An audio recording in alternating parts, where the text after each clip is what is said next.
Hello, it's me again. How are you doing? I hope things are going okay with you. What I'm going to talk about now is assignment 5b. This is the second part of the assignment on assessment.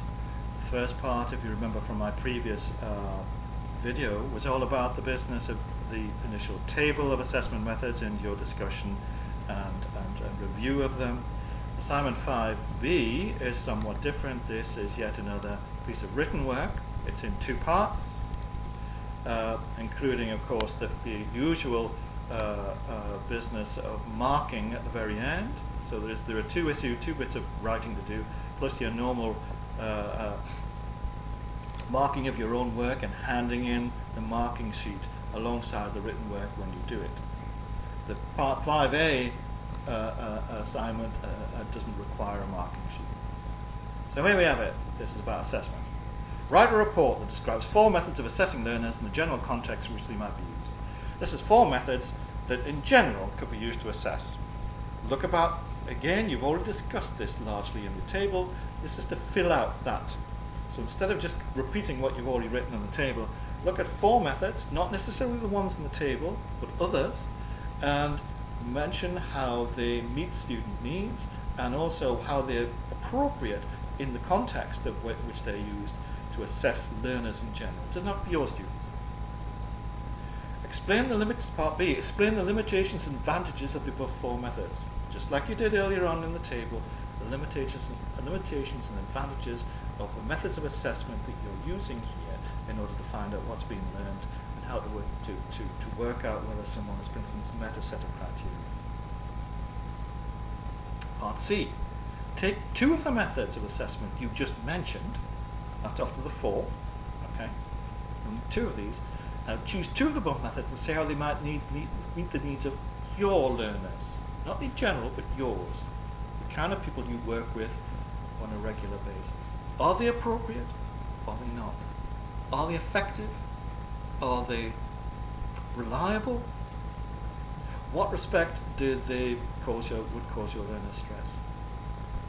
Finally, describe how you could assess minimum core elements with your learners. This is about your learners, this part D. How do you, or could, assess minimum core? Literacy, numeracy, ICT, communication skills. Okay. Part 2 of 5B. Create a 1-page assessment summary for a group you're currently teaching or may teach in the future. This could be it's better if it's a group you're currently teaching or teaching practice. Or it may well be one that you're going to teach or think you may well teach.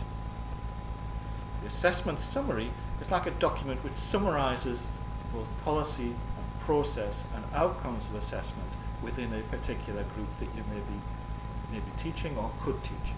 So part A of this, describe the assessment policies of your organization or the generic assessment policies found in the subject area in which you work. Assessment policies, what methods of assessment does the organization you work for or could work for usually assume you're going to use? Some organizations use specific awarding bodies like City and Guilds, NOCN, Assentis, BTEC and stuff of that sort. Look at their assessment policies and why they use these particular organizations and what the remit of those kinds of policies are within the organization you work for. However, some other organizations may only teach informally, but that doesn't mean to say there are not assessment policies. There will be policies about how assessment should be implemented as part of the learning process. In the WA, for instance, it's assumed you're going to assess even though there is no certificate or any award at the end of the course. Look at how they consider assessment to be if you're working for the WA, or look at similar sorts of policies you may find in the organizations you are working for or could work for. Think about the ones if you're not working for them, what ones you might end up working for. Part B, the initial formative and summative assessment methods you used with your group. Summarize the initial assessments you did, and why, and how. Formative assessments you did, why, and how. And the summative assessments you did, the methods you used, and why and how.